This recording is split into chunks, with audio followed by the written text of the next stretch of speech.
objections. You recently wrote a dissertation for your doctorate on The Farm, a hippie commune in Tennessee. And it's titled, quote, "Tripping with Stephen Gaskin, an exploration of hippie adult educator," in the quotation. And if you're, and in your bio and even your shirt, you mentioned that you are yourself a hippie. How do Little Free Libraries help sustain a different education model from the standard American system for young and as well as adult learners? Well, I think mine would be a little different than Ashley's. I don't want it to be nice and prim and proper and set up. I want it to be usable. You know, that's what we're trying to do at the libraries, make the library usable. You know, we're trying to get people in there and not be frightened off by the sanctity of it.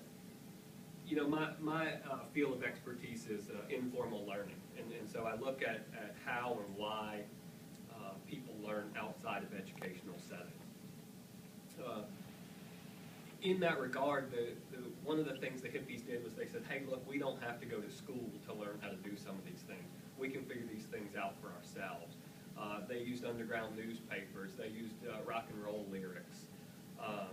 They have the gatherings, the Human Being in San Francisco. That was a huge educational conference for all of you that may have been there or that were alive during the time. You missed out on a lot of good educational programs. They learned a lot about sex and drugs and rock and roll and the Astral Continental Congress and other cool things. The idea, though, I think was to tell the establishment and mainstream that says, hey, look, just because you're trying to dictate what's important and what's educational doesn't necessarily make it so. We get to decide what's important. We get to decide that hippies is H-I-P-P-Y-S, not I-E-S. I-E-S is the establishment spelling. Y-S is the anti-establishment spelling. The counterculture ethos, to me, embodies those little free libraries that say, hey, this is a radical experiment. We're going to go out here, we're going to stick a library somewhere, whether you like it or not. It's totally free. We're not going to tell anybody how to use it. We're not going to tell anybody what to put in there, how long they can have it. We're going to tell people they can read whatever they want to read. There's no rules here. Take a book, return a book. That's it. That's the only rule.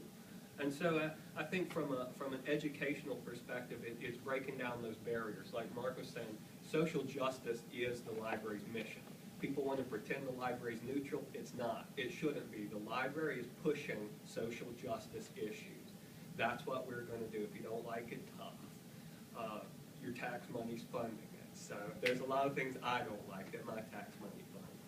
But it breaks down those barriers that says, hey, you can't come to the library, or you can't get to the library because you don't have transportation. Or let's say you're 14 and you really want to check out a book, but mom and dad won't sign for your library card, and the rules at the library say you got to have an adult because somebody has to be responsible. Nobody's responsible at the Little Free Library. We're asking you to be a better person by putting it there and putting it out to the community. Like he said, the community makes these rules. The community decides what's popular. Off my soapbox. Thank you.